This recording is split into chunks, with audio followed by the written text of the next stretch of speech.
Here we go.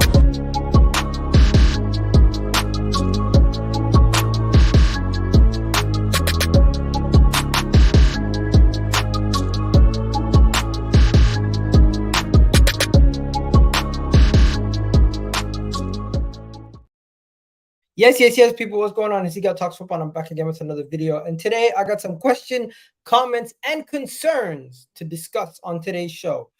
First of all, there's some overreactions and some crazy analogies coming out and some lazy takes coming out after Arsenal dropped their first points of the season versus Fulham. And there's also some actual meaningful concerns that we should be getting into, like the system, like Havertz, and much more.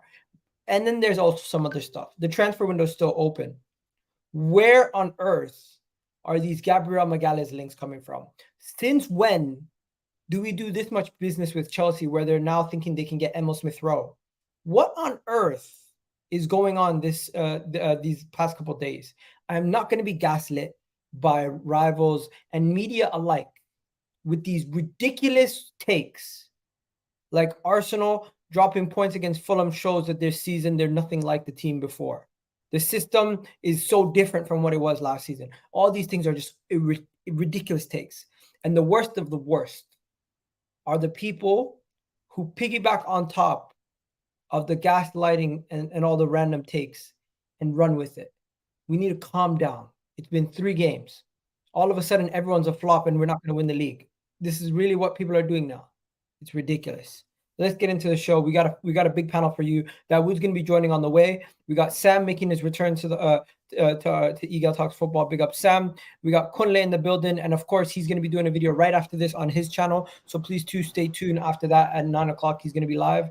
We got Gunnar Souls in the building. My compadre, the co-host of the channel recently, and we got Gully in the building. Not a happy camper, but you know what? He's here anyways.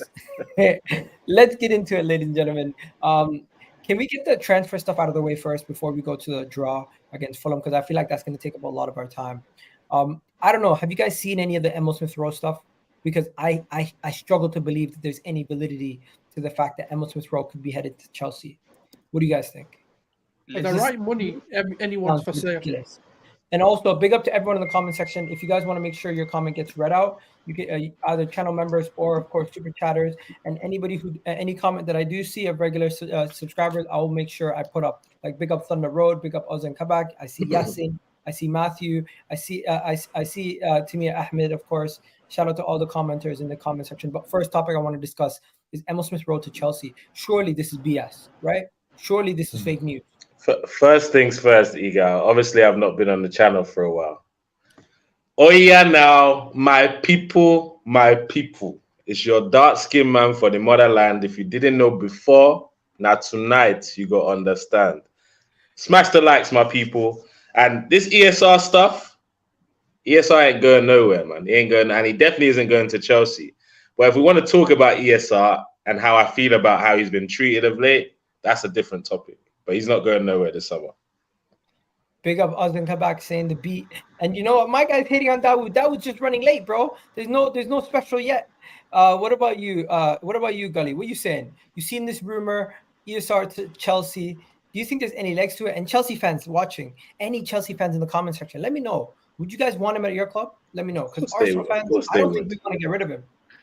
They need to carry on dreaming because if they're not getting Emil Smith-Rowe, man. If Emil Smith-Rowe leaves the club, I'll be devastated. I'm not gonna lie, man, because he's already showcased the talent he's got. The injuries have ruined him a bit, and he hasn't really got a run of games where he can play a full season and show his strengths. To Arteta, especially now that we're competing all fronts, we need someone like him. We need players like him coming off the bench. We need players like him starting. There's someone in our starting lineup taking his place right now, but we'll talk about that. You can say that. I wouldn't disagree with you one bit. But I'm just saying. Yeah. The fact that he's been, unlike you mentioned as well, the way he's been treated, I don't like it as well, man. I don't like some of the way players have been treated recently. We're going to have to get into everything around that. What are you saying, Souls? You think Emil Smith-Rowe, there's any validity to these rumors? There's 2 things I want to say. Number one, that's my guy, yeah. That he ain't going nowhere. That's my opinion. But for the right price, everyone's for sale. That is also something I say. If they come in with a stupid offer of like £100 million, I've got to entertain the idea of potentially. I'm hearing 50 mil. Oh, that brings me to the table to tell them, up your offer. Stop being stupid. You might not this dumb 100 million, and we can actually, take this seriously. But that'll What if get they me give to us answer the phone. 65 back for Havertz? Would you take it? No, Right. like I said, I believe he's £100 million talent. I wouldn't take anything less than that. I would give him 60 million extra so they can take Havertz back.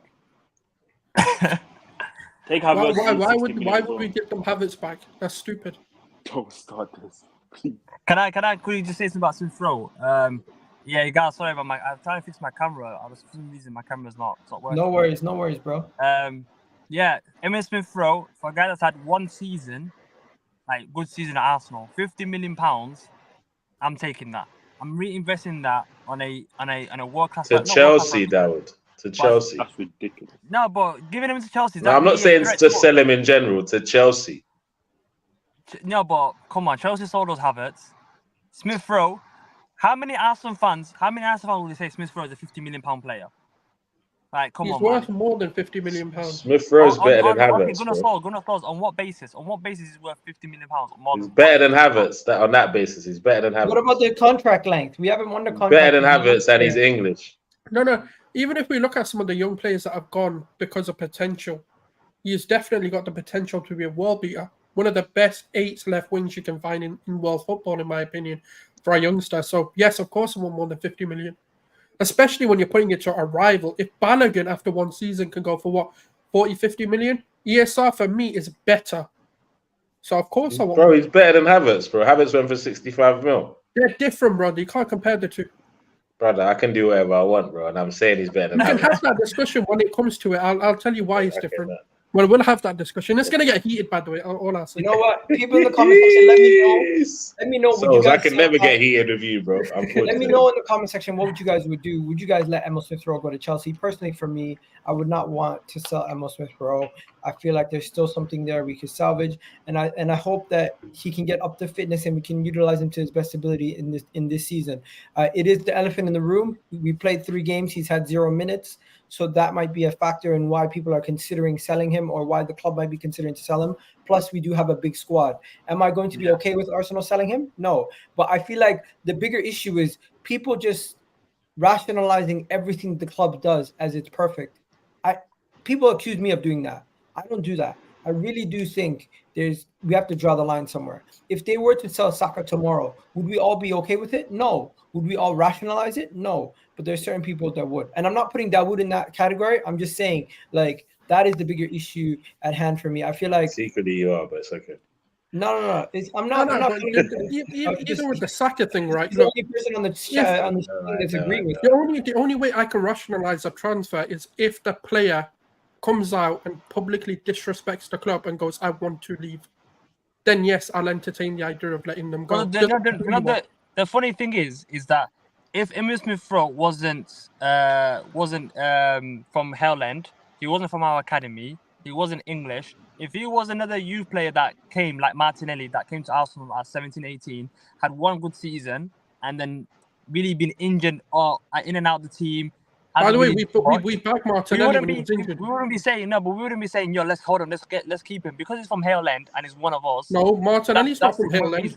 I hate when people do these assumptions, bro. It's nothing to do with Haaland, bro. But that's a complete lie, though. It's a complete lie, though, because Martinelli's not a Haaland product. He came within his after his first full season, got injured. And by the way, his first full season wasn't even as good as ESR's first full season. So you're saying it's English tax? Martinelli ain't from Haaland, my guy, bro. He's one second. He's from the favelas in Brazil, my guy. 1 second, guys. Are Mandem saying English tax is the reason why we're giving ESR so much room? Is that what you're saying, Dawood?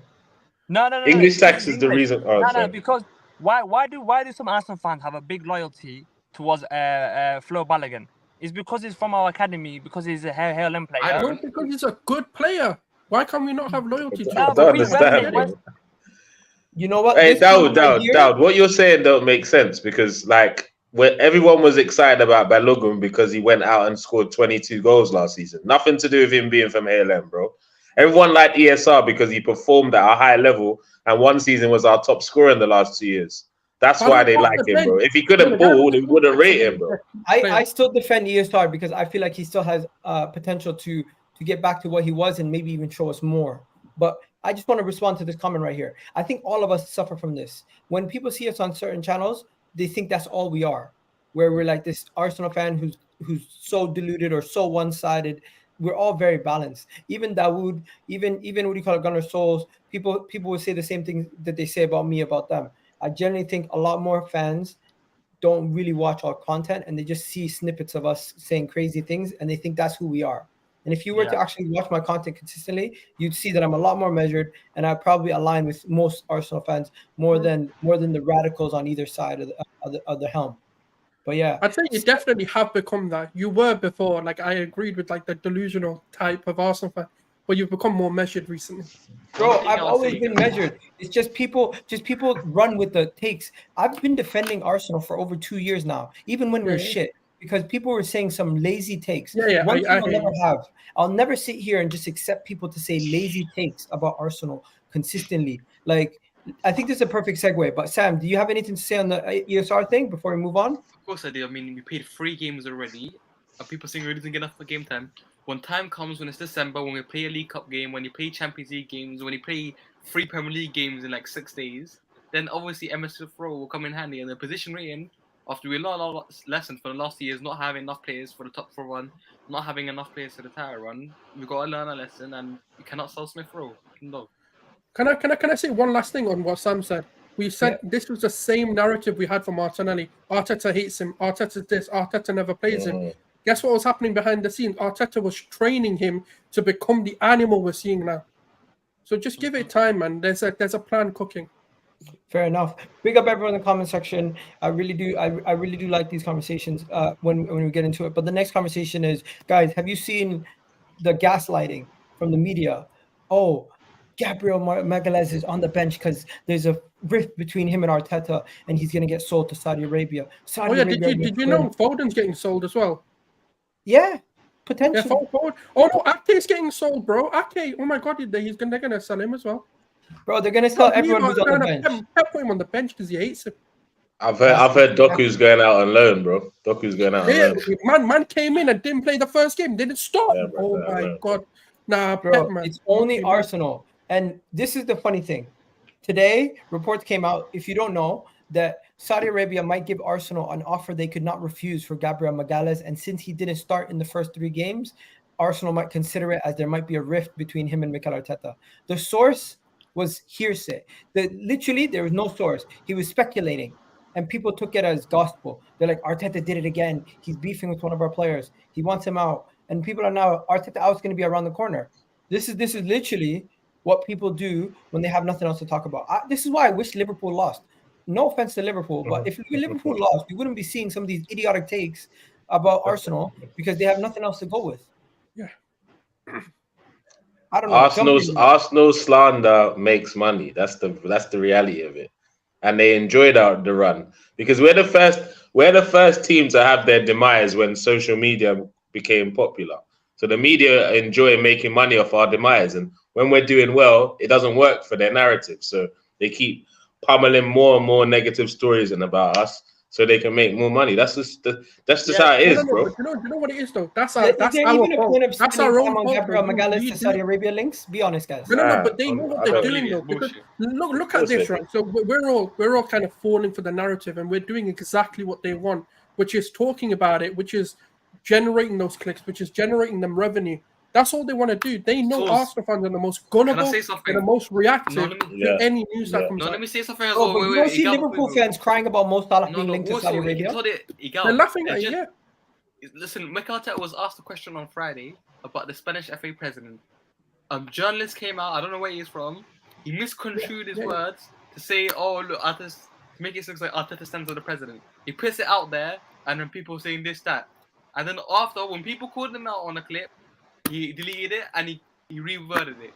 It's clear to see though they have a clear agenda against Mikel Arteta. They have a clear agenda against Arsenal because when they put something bad about Arsenal, then the revenue, the Twitter blue, the Twitter impressions, the money that Elon's giving, it goes up and up. That's all they're in for, bro. When speaking of Arsenal. But the funny thing is, I just want to say quickly, is that it's not just the media. It is a certain section of our fan base that's already jumping on that conclusion where the season's over. the way Arteta is playing right now, it's not working, and we're going backwards with these signings. And then I don't want to, talk about certain channels, but certain channels already, their thumbnails is I've got an agenda against this player already. So it's like, it's not just the media, it's our own fan base as well. That's already, the media get out of what we're doing, and then we're already against each other. I don't understand why. Where it's like we're going to our best season ever with our best squad. I can't remember since how long, and there's so much negativity. I don't understand why. Okay, we're 16 minutes in. I think it's time to talk about another elephant in the room. And Ilmatis here has submitted the super chat. So big up to Ilmatis for the super chat. And guys, if you want to get your comments read out, the best way to get your comments read out is, of course, either be a channel member or to submit a super chat. I'll try to get to as many comments as I can, though, of course. Ilmatis says, terminate Kai Havertz contract, Partey right back, what the F? First things first, is this an overreaction or is this slightly worrying? Because for me, I think there's two sides of the coin. One, you can be worried because we didn't start off this bad last season. And two, you could say it's an overreaction because it's 3 games and people are already calling Kai Havertz to terminate his contract and they're saying he's going to flop. So I want to hear from both sides. Before you go, bro, I want to go to Gully first, and then we're going to go to Souls because I know they have 2 different views on this. I don't agree with that comment. Terminate Havertz contract, and I know he's probably joking as well. I think there is an overreaction, like you said, but some people are overlooking the issue at hand as well because they think we're blaming Havertz, even though I don't think it's mainly down to Havertz. I think Arteta forcing him in a position that is not going to work for him is Arteta's fault. It's not Havertz. Havertz can't play that role. We've been knew that he can't play that role. I just don't think from the get-go, most of us said... what is the role? Describe what the role to you means. I want to know if you're profiling it right first. To be able to link that left-hand side together, that's all he is. No. He's not playing as a second I'll striker. explain it, but I just wanted to know what your understanding of that role is first. He's not a second striker, if that's what you're going to say. That's exactly what he's going to say. But it's more than being a second striker, but yeah. If he's a second striker, then we're doomed. I'm not going to lie to you. But my point is, I don't think what he's done is right. He shouldn't have started him because he put him in the deep end right now. Starting him off like this is the worst case scenario for Havertz and the Arsenal fans. The pedigree he was coming in with, the reputation he had at Chelsea, not being able to score as many goals as he wants, not being involved in play, he's doing that. Arteta should have slowly started and integrated him into the team. For me, drop him to the bench and slowly integrate him into the team rather than just throwing in the deep end, playing 90 minutes. Matter of fact, he should have taken him off 50 minutes every single game he's played so far. But instead, he's played 90 minutes and 56 minutes in the last game. I just don't agree with the fact that his contract should be terminated, but I don't think he should be a starter. He hasn't showed anything to showcase that he could be a starter for us. Someone here is saying Rice was a worse signing than Havertz. Come on, bro. What are we talking about here? He's saying it's forcing Partey to play on the right, and Arteta cannot function without Partey. Don't pretend like you can't see it. It's late before you realize it. I personally think these are lazy takes. People are making it seem like it's so crazy what we're doing with Partey. When Stones is playing left back, right back, DM, people are like, Pep, he's a genius. Oh my God, he's the best thing since sliced bread. But Arteta does it. It's like, yo, get him out. It's crazy too. Nah, playing right back, Partey right back is crazy, but it's Arteta like all this. It's definitely an overreaction, but it's crazy. But the reason he's doing for it is why he doesn't get the praise for it. He's doing it to accommodate Havertz. If he wasn't doing it to accommodate Havertz, he's actually doing it to accommodate. That's a lie, though. That's such a myth. He's not doing it to shoehorn or force Havertz into a position. Okay, what's he doing it for? So. Because he needs another way of playing. Ben White isn't going to invert. He knows that. The best attribute for Ben White is to overlap Saka. It's not to invert Saka. When you look at Partey, what's the 2 main positions he played at Atletico Madrid? Right back and the 6 or the midfield box to box. So he's looking at it. If I have this predicament again in the future where all my left backs are gone, all the left backs I can invert are gone, what do I do? He's always going to invert one side. That's regardless of whether we agree, disagree. That's the way he plays. He wants one of his fullbacks into midfield, or he wants one of his defenders to step into midfield.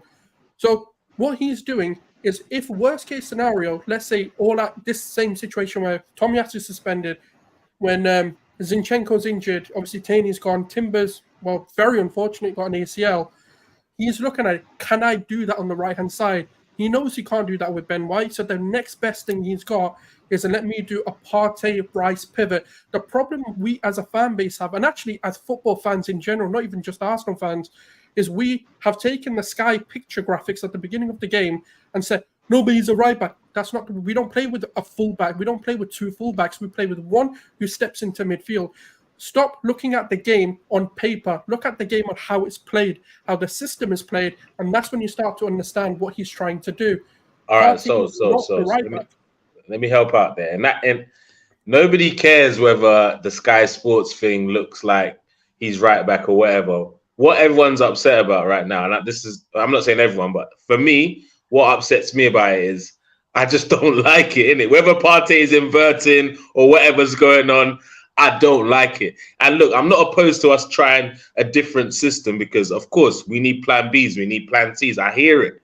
But this plan B ain't working. Do you get what I'm saying? So I'm only going to be alarmed about this tactic if I see it on Sunday. If I see it on Sunday against Manchester United, that's when I start getting really alarmed. We've been able to do it 3 games. We've been able to do it for 3 games. And in those 3 games, we've collected 7 points. So I'm not going overboard saying sack him or alarmed or not, but I'm under the impression that he won't be doing it. He won't be doing it against United. Hold on, let me just finish. As long as he's not doing it against the United, I'm okay with us having plan Bs. But I don't like Partey being at right back, and no one can make me excited. He'll only do it if it's Zinchenko or 31 years old. The reason why this looks the way it looks and why everyone's kind of getting frustrated is because they think Partey should be in the midfield. But in this position he's playing, he is in the midfield. I just want to show you guys something, and I feel like it doesn't. I think Dawood, you're gonna say something. Dawood, what were you gonna say? Yeah, I was just gonna say basically that now that Zinchenko's fully back, I don't see a way of Arteta playing Partey right back, especially against Man United, where they've got Marcus Rashford on that left wing, where you're gonna see Partey going into midfield, and then Ben White got all that space, where he's probably gonna have Martial and Rashford because they both love going to that left hand side.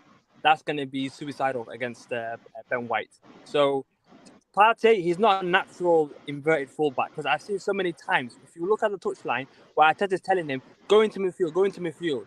But if you go look at Zinchenko, he naturally goes into midfield, where Arteta doesn't really need to tell him. With Partey, he needs to get instructed to go into midfield, where it looks unnatural. And I don't want to see that anymore. I don't want to see Partey as a right back. Play Ben White as a right back. If you can't invert, stick to what we have. But Arteta's obviously stubborn. Okay, I just want to show you guys. This is not as crazy as what we were doing last year. Last year, we had Zinchenko in this situation. This year, we put Gabriel there, right? Instead of Gabriel, we have Saliba as the base of the defense, and we have Ben White tipping over. Partey's tucking in, and at times, you have Declan Rice the deepest out of deeper than Partey to help out. And then you have Martin Odegaard and Havertz doing their own thing and the attack doing their own thing. The reason why everyone's kind of getting upset is because same way how last year when Zinchenko goes forward, this side of the attack is wide open. That's where people are getting frustrated. But last game, what happened was Bukayo Saka played a backwards pass that opened up the whole space. It wasn't the defense. The second goal also was conceded from a corner. The goal that we scored against Nottingham Forest was directly at fault due to the system. I agree with you there. But we've only conceded 1 goal due to the system. In the whole 3 games we played, only 1 goal was conceded due to a systematic error. The other 2 goals were individual errors. So is it a systematic issue or is it an individual errors issue? Because for me, it is not a systematic issue. We are not playing too much of a different system than we were previously. I just showed you what the system looks like now, and I can change it back to what it was last year, and you'll see that it's the exact same thing basically. All you got to do is you got to take KVR, and then instead of KVR you put Zini, right? Well, why are the thingies happening though? Why are the errors happening? The errors happened last season. The same errors happened last season. Same errors happened last season, but Zinchenko was the one criticized. Yeah, this is the thing. I was gonna say one thing. This early on in the Saliba's not a season. left It side. happened towards the end of last season. This is happening. This Yeah, is worrying yeah, because yeah. it's happened this early on in the season. Bro, I just want to show you the similarities, right? So imagine this is last year's team. Take out Havertz and just imagine we had Xhaka there, right? Just imagine this was last year's team, right? Imagine this was last year's team. I'm just going to put a default player there. That's Xhaka, right? For example, this is last year's team. In the same situation, you'd have Zinchenko over. You'd have Gabriel slide over, and he would still have that open space on that left side now.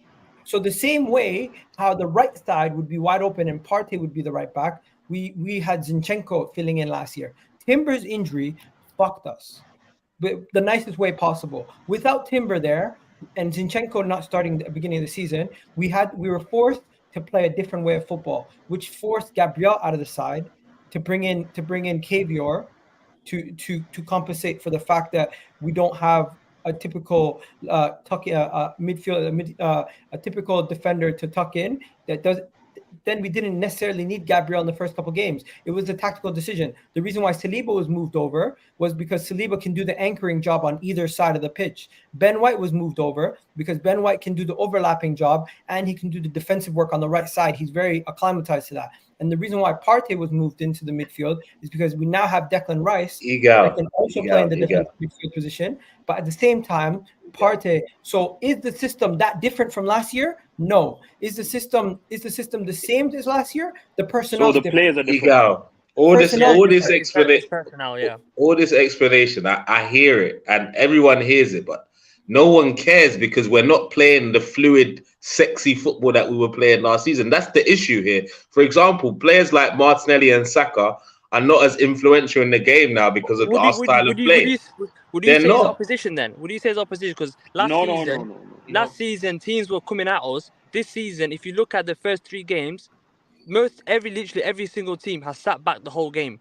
They respect us more, and there's no spaces in behind anymore. I hear you, but for example, when he's playing the likes of Nketiah leading the line in this system, it creates minimal space for Martinelli. And also him playing Partey at right back, it creates minimal space for like Saka, because obviously Ben White's overlapping runs created more opportunities for him. And that's why people are saying, Saka looks like he's not really in the game. It's not that. He's just not had the space that he's used to with our style of play. And everyone just doesn't look good. That we're not looking as devastated as we did last season. I'm not saying it's a situation where we have to be alarm bells and Arteta outs and all that. That's way overboard. I'm just saying we have a proven system. It's okay to go back to it, my bro. He will. The problem is he will, but he can't go back to it because he doesn't have the personnel to go back to it. That's the thing. Zinchenko's back. No, but he's back now. He wasn't back last week. He wasn't. No, that's what I'm saying. This weekend will let me know a lot. I've even agreed. I've said that once Zinchenko fit, you will see. Sam wanted to say something. Sorry. Compare our performance to Fulham last year and the one on Saturday. Which one was better? Saturday one was way better. We dominated the game completely. Compared to last year, where Fulham had us on the ropes so many times in the game. Nah, they didn't have us on the ropes. They did. Strikers they scored from our mistakes, Sam. They did not have us on the ropes. They scored from our mistake last year. He's talking about last season. Generated on Saturday was better than the one a year ago. 100% it was better than 1 year ago. You might have a point, you know. Finished our dinner. Wrong. Martinelli had. I just think they were the same game. We gifted them goals last time. We gifted them goals this time. But the difference is, but the difference is they scored the equalizer this game. Yeah, and that. But also scored the equalizer last year. Yeah, but also, you know what it is though? Like when you look at, for example, Saka's header, that's just weird. I don't know how he didn't finish that. When Martinelli had 4 shots that he basically made back passes. Bro, you could have a flipping under-9 youth keeper and he would have caught it. And that's the annoying thing about that game, because we actually had enough chances to win the game, which is what's frustrating. That's part of the problem. And but the thing is, when people want to blame, yes, the system is different. It's the same way. And look, I don't care if people are going to get onto me for comparing the two now. But when you look at Man City, when they made their transition to the sort of 3-2-5, whatever it was, they had these sort of teething issues that they were beating teams 1-0, 2-0. They didn't look the same. Everyone said it. Haaland has ruined Man City. But the reality is, it's teething issues. They're going to happen. The problem that we've got is when Now Arteta, people are saying Kai Havertz ruined Arsenal. yeah, which is fine. Like, I mean, maybe he has. We don't know. But it's too early to say he's ruined us. But the reality is, what was the one thing we complained about last season? Arteta can't change his system. Arteta can't change it when it's needed. Arteta doesn't use the squad. He doesn't have a plan B. Yeah, he doesn't have plan Bs, plan Cs. The minute he starts to do it against teams, let's be real, these 3 games were winnable. All of them, that should have been 9 out of 9. We're all in agreement with that. So what's the best time to try something that he thinks will work? And by the way, it did work. There were 2 idiotic moments that cost us this game. If those 2 idiotic moments... And the thing is, people want to go on to Havertz, which is fine, because it's people want to cook Ramsdale. When Saka's the person... Ramsdale was getting targeted. Do you know why? Because if you blame them, like if you blame Havertz and Ramsdale, no one's going to bat an eye. But do you know how many people came at me because on the terrace I said Saka was an idiot, and also the fact that the corner we didn't defend properly, rather than blaming Havertz and blaming Ramsdale. People think, oh no, you're not being objective. But the reality, if Saka never makes the back pass, guess what? Ramsdale's in the perfect position for possession football. It's not his fault he had to backpedal. And the same way with the corner. Even Arteta came out and said it. He goes, they switched off. They did not mark their players. You have to defend your life in that box. And none of them did. Yeah, that's true. But the way we're playing now compared to last season, there's no fluidity. No one knows. No one can tell me where Havertz, Rice, Odegaard, Trossard, Martinelli. You don't know where anyone's playing in the first half. That comes from chemistry, bro. That's no, the reality. but that left-hand side with Kiwior, Martinelli, and Havertz, that is a terrible left-hand side. There's no chemistry. Absolutely, yeah. There's no technical ability. Martinelli, head down. When you had Zinchenko, when you had Xhaka, you had players where they were intelligent. But with Havertz and Kiwior, I don't see that. That's a massive downgrade from Zinchenko. A massive and apology Xhaka. is needed, though, Dawood. A massive apology is needed within this fan base, right? Who Monday night we're calling this guy's name out or this, that. He comes on, he changes the game completely. And that's Eddie Nketiah. If Nketiah played the first minute to 90th minute, we win the game easily. And I was flabbergasted as to why you know what the biggest difference is, though? You know, it is a good point. But also, you know what the biggest difference is, though? Gabriel Jesus and Zinchenko are both not in the team. The reality is, look, as much as people want to sit here and go, we can't make it contingent, they are the 2 of the most intelligent movement players that we have at this club. And they're the most technically gifted players at the club as well. In terms of creativity. Arteta cost us the game by not starting Eddie. Why did he not start Eddie? That's fine. And Arteta acknowledged, one second, Arteta acknowledged his mistake by putting in Eddie at halftime. Trossard, we've been asking for Trossard to start. This is why sometimes we don't know everything. You know what it is? I don't even think Trossard was as a striker or left winger. I think not. Trossard was the worst player on the pitch. Everyone's talking about Havertz. I think that's just. Nah, I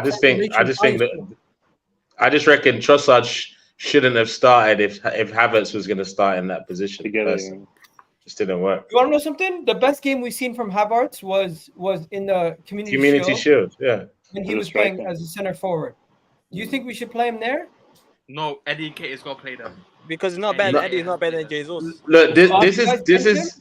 I think Gully put it perfectly. How the Havertz thing would have worked for me is Xhaka goes out, Rice goes in. We play the same system we played last season. Last 20, 30 minutes, we bring on Havertz, maybe gets a cheeky goal where the defenders are a little bit tired. And maybe his first start comes in the Champions League game because he has more experience than the rest of the squad. I would have been all right with all of that. That's how I put it. What about the fact that you can't play majority of games against the lower teams across the table with 2 DMs? It's too defensive. Why are we going to play? My brother, hey. Wait, one second. Instructions. We had Trossard, who done it in pre-season, who was playing the Havertz role way better than he was in these 3 Premier League games. So why didn't Havertz play? Why didn't Havertz play up top to start the game and Trossard play in the 8? That's what I'm saying. This isn't on Havertz. Because Igal. All right, let me explain it. Right, the reason why I agree with that. The long-term plan is always going to be, and I've always said it, when we see the best of Havertz is when we see Zinchenko or Jesus back in the team. The reason why I say that, I'll tell you why I say that. Right? All right, let me respond after, please. Yeah.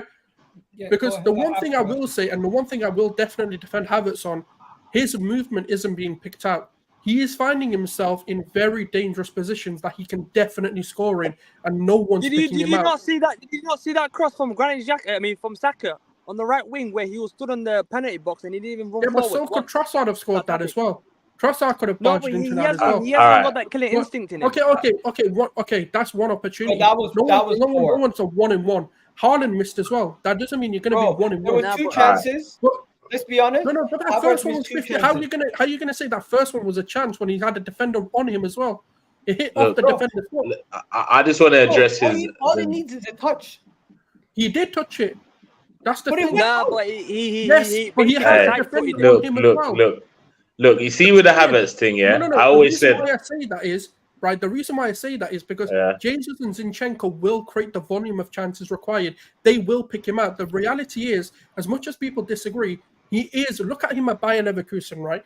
He is a secondary striker. If you play off him and you play with him, he does generate goals. He does score goals. Okay. The problem is we're not generating those opportunities for him. When other players are in the box, that's when they get picked out. Havertz hasn't been picked out. He's had what? You can name me 2 opportunities. Not every striker is going to be 1-in-1 or 2-in-1. No. I hear it. But I want to address your Zinchenko comment. There's nothing that scares me more than a starting lineup with Havertz left centre mid and Zinchenko left back. There's nothing for me more scary to see ever. That left side is exposed. Naked. We are exposed. Imagine having. What happened? What? I didn't do nothing. Yeah, he just lagged out. Okay, but Yo, I think I'm just gonna go to Dawood because Dawood has to go. Dawood, what are you saying? No, I just wanted to say that we need to stop this experimenting with the team that we have. We had an amazing system. For me, Jakub Kiwior does not deserve a starting lineup after that performance. Okay, the guy as a defender has got no aggression about him. He's our Havertz in defense. Like the guy doesn't tackle. He's not amazing as an inverted fullback. 1-on-1, he hasn't got that much pace. So for me, in my eyes, that's one guy that I don't rate as much, Jakub Kiwior. And I don't know how mikel arteta is starting him ahead of Gabriel Magalhães. And another thing I just wanted to say is, Declan Rice, if we bought him for that amount of money and we'll play him as a 6, where does Partey fit then? Because you can't play 2 6s against smaller teams. And then now we're either gonna drop Partey or drop Rice, and then Arteta's bought Havertz where he has to go with it because we haven't got another 8, a left-footed 8 on that left-hand side. So we're kind of stuck. So that's all I want to say, man. Yo, Kunle, Kai Havertz hacked the internet. I don't know what's going on. I'm just gonna say, Dawood, in no way is Gabriel Magalhães going to be playing as our left back. No chance. No, but he did Jakub Kiwior play as a left back? He's capable. Jakub Kiwior, as much as you want to laugh, he probably has one of the fastest recovery paces in this team. And he was playing left back, and he was also playing as a left center back for majority of the game. And he was not inverting at all. That's not his role. His job was to be the Ben White on the left side. That's what it was. He's only had one start as well, man. That's very harsh on him. No, but I remember vividly where he played Jakub Kiwior as an inverted fullback. Remember the first game in preseason against Nuremberg, where he played him as an inverted fullback. You know what that's called, Dawood? That's called experimenting. Bro, Timber played. Didn't Timber play against Nuremberg? No, Timber didn't join them. Timber joined was in the US. Timber started his 2-3 games on the right back position. It was in the sort of the United game. Who started against Nuremberg? I don't even remember, bro. It's Kiwior. I didn't watch. Yeah, Kiwior played left back. Yeah. And another thing is, my point is, Gabriel's going to be back versus Manchester United. I genuinely believe that. The question is, I want to pose this question: does Kai have a start on Sunday? Please no. Please no. You gotta start the best midfield you have. Please no.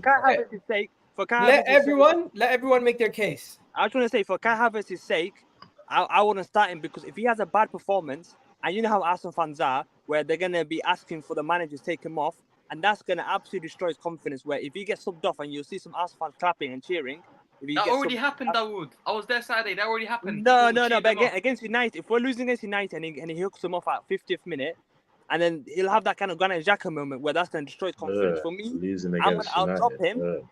I'll drop him, and then if we're winning, I'll put him on and get that cheeky third or fourth goal. That's what I'll do. I'm not gonna lie. I have a bigger selection issue than Havertz. Do we start Jesus or Eddie? But Eddie. Havertz, I think is pretty straightforward. Gabriel, Magalhães, and Zinchenko are back in the team, and my team. I put it out on Twitter earlier today. Big up to everyone in the comment section. We have over 170 of you guys in the chat. Do me a favor, hit that like button right now. Show some love to the people in the comments. Show some love to some of the panelists. And of course, if you want to submit a super chat, that's the best way to get your comment read out. But let's continue. I just want to show you guys my team that I did, and I think majority of you are going to agree with me. Against the big teams, we can go with Partey, Rice, and Odegaard. I have no problem. Egal, I'm gonna need to go. Well, thanks for having me on. No worries, Big up, Dawood. Big up, bro. Make sure you slap them 5-0. Yeah, I know. Yeah, I'll see you guys on tomorrow's stream then. All right, peace out, bro. Peace out. My guy's playing 5-a-side, I think. But that's why I said that. But let's go. So anyone disagree with this team? Because this is the team you guys want, right?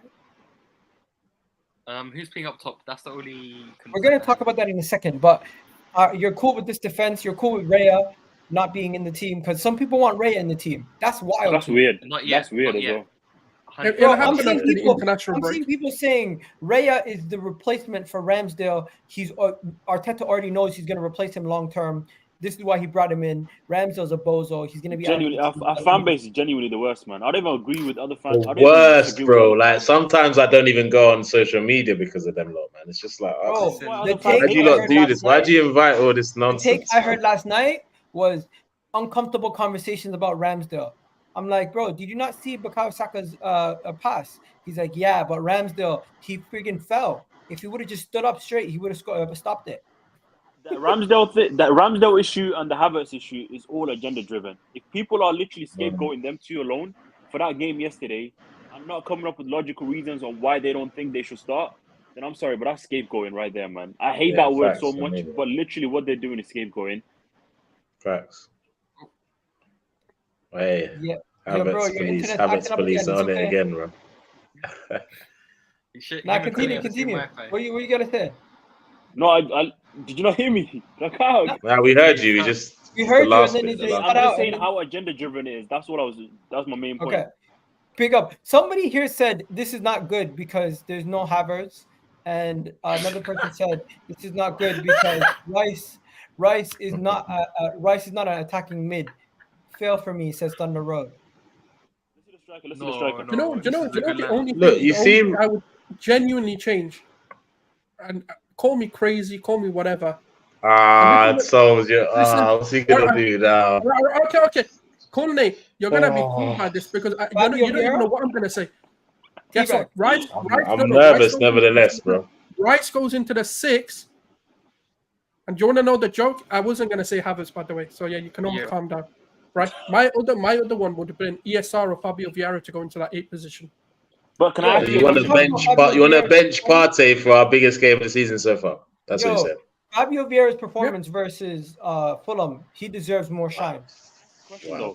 Do you genuinely Come on believe against United, Vieira no deserves- doubt. He deserves to start based off one game though. I know how good he was, and I'm one of his biggest fans. I'm not gonna lie. I wanted him to like do bits. But do you think he genuinely deserves to start one No, like he's not 45 gonna minutes start. more or less? No. not gonna The reason why I say it is because when I look at that team, the problem that you've got is you're relying on. There's not enough creativity in that midfield. Now, I understand that Rice can What about do Jesus parts up of top? that. Does that change No. it? Exactly. That's a No, massive it's difference, Jesus up top. Yeah, But but then We're not it signing makes- I would start. Eddie. Eddie Eddie deserves to has start, to man. start. It's wrong. It's No, wrong but to you know cut him what? off You know the what? team like this. Call me crazy, yeah. I think You're Eddie crazy. Nketiah- You're crazy. Yeah, I know. Yeah, Eddie Nketiah is better suited to play United than Jesus.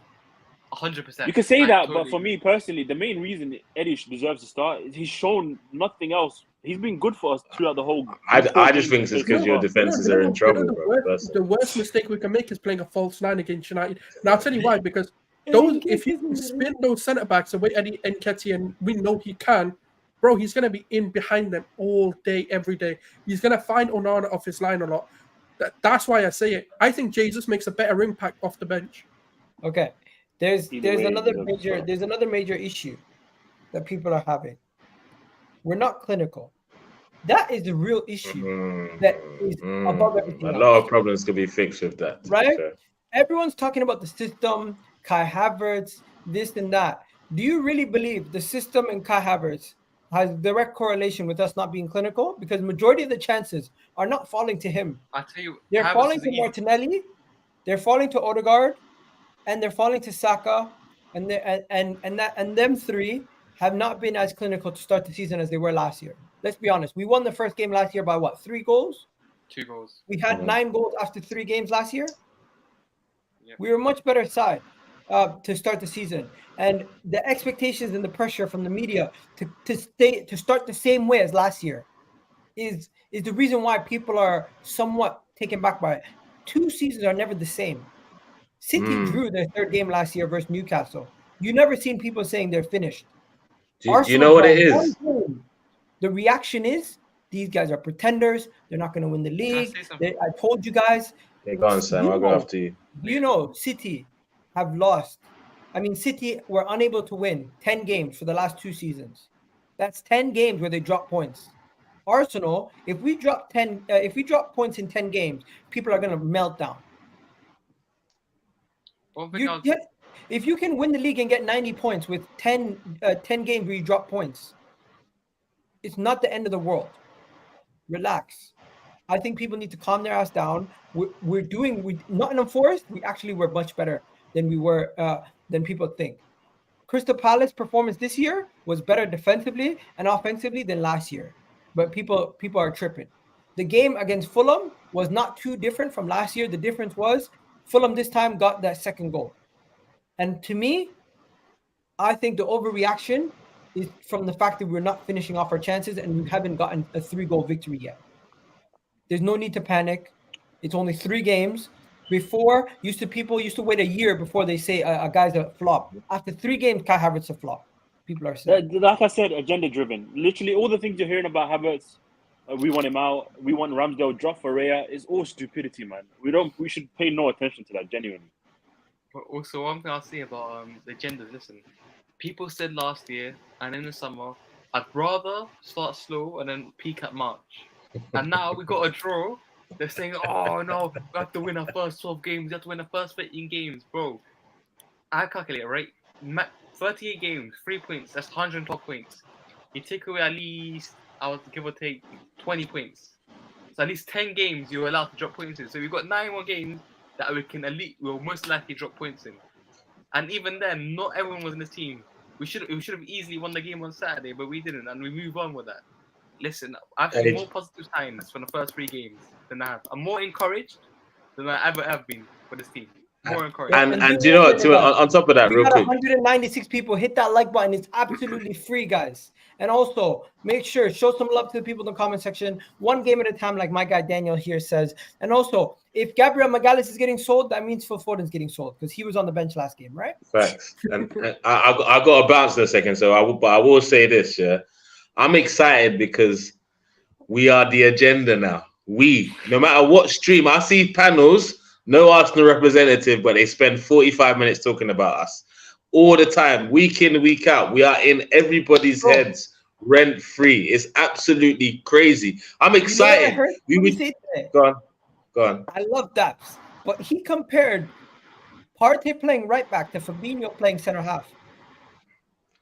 Bro, like, look, big up Daps. I love Daps, but he's just trying the whole trash talk thing doesn't work for him. Like, let's be honest, City fans, nobody cares about City fans, so they have to now have a little bit of edge to them, innit? No, let's be honest.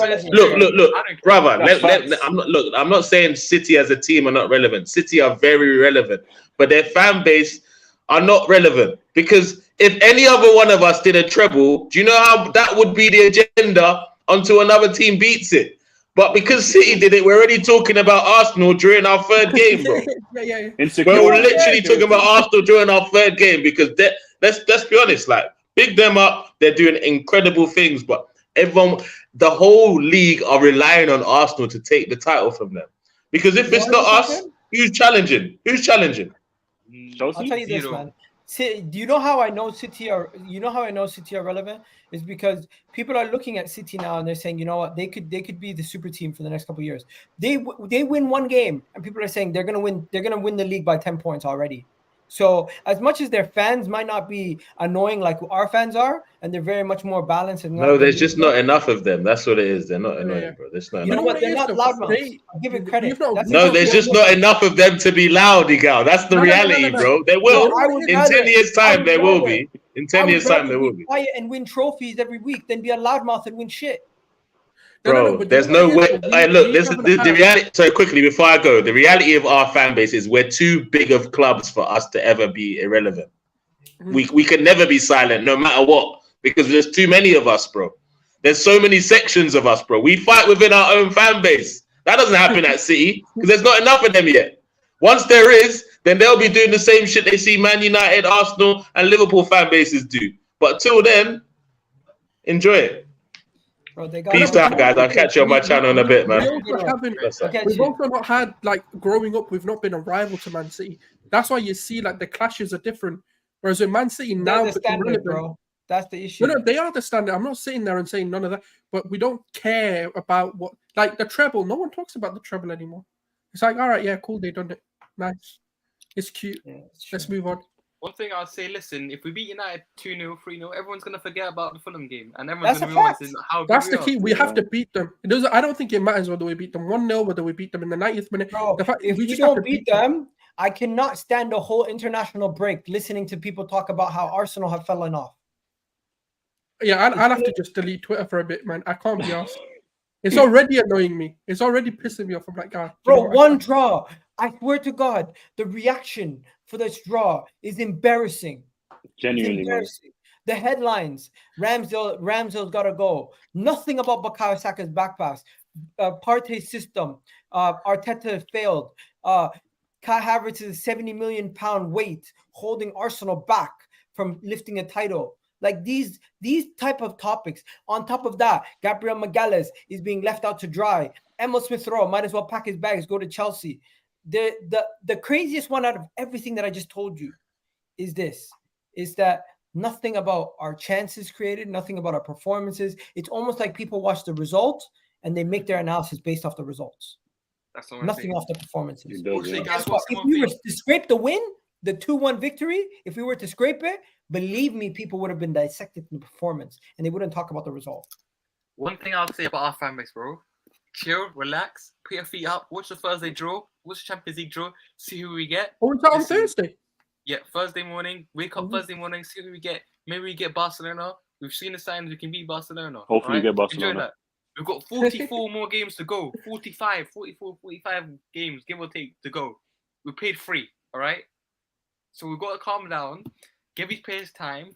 It's free, 2 new players, new system. We're going to go back to our old system on Sunday and everything's going to be fine. If we beat United 3-1, when we beat United 3-1, everyone's going to be like, oh my God, we're going to do this. We're going to win the quadruple, win the Champions League, win the Premier League. It's how fickle we are as football fans. I do want to put a caution on that though, but I think it's contingent on Zinchenko actually being fit. If Zinchenko isn't fit, you'll see something similar to what we've been seeing. Can I just say though, the main reason my comments stopped rolling, but everyone in the comment section, do me a favor, hit that like button right now. Hit that subscribe button. We're about 9 likes away from getting to 100 likes. Let's get at least past 100 likes before the end of the stream. And of course, if you have any questions, the best way to answer it is to submit a super chat. So let us know if you need if you have anything for us to say. But what you got to say, Gully, before we wrap up? Make sure you like the video. It's for free, man. I don't know why you like just bother like coming on here and watching the video and not liking it. But the point I was making, I forgot. It was about how, just not to go back to Havertz. Go back. The main reason I've been arguing with a lot of people on Twitter about this issue with Havertz and stuff, because some people, I think, they're so defensive because I think they're not seeing people also pile on people like Saka, their mistake, and the other people that made mistakes, that they just completely disregarding like the issue with Havertz at hand. Like, so I've seen some people literally praise him for things that Xhaka was doing and we overlooked it. Nobody ever praised Xhaka for winning duels. Nobody ever praised Xhaka for making runs into the box. No one ever praised Xhaka for running around for the whole game. That game Fulham, I saw him make some back passes that absolutely sent my head to Mars because there was no need for him to make it. And I know he can make a turn and run with the ball. He can make a simple pass to Martinelli, but he chose not to. I don't know what's going on. It might be his confidence, like you say. It might be other things. And that is on Arteta. It's not on Havertz himself. But my main point with Havertz is he's not upgrading what Xhaka was doing in that role. That's my only issue with him. Arteta should have slowly integrated him into the team, and it would have been better off that way. But can I quickly say though? Can I quickly say, because you know what, you've just made that point on Kai Havertz making those back passes. Look at Odegaard on his loan, his 6-month loan.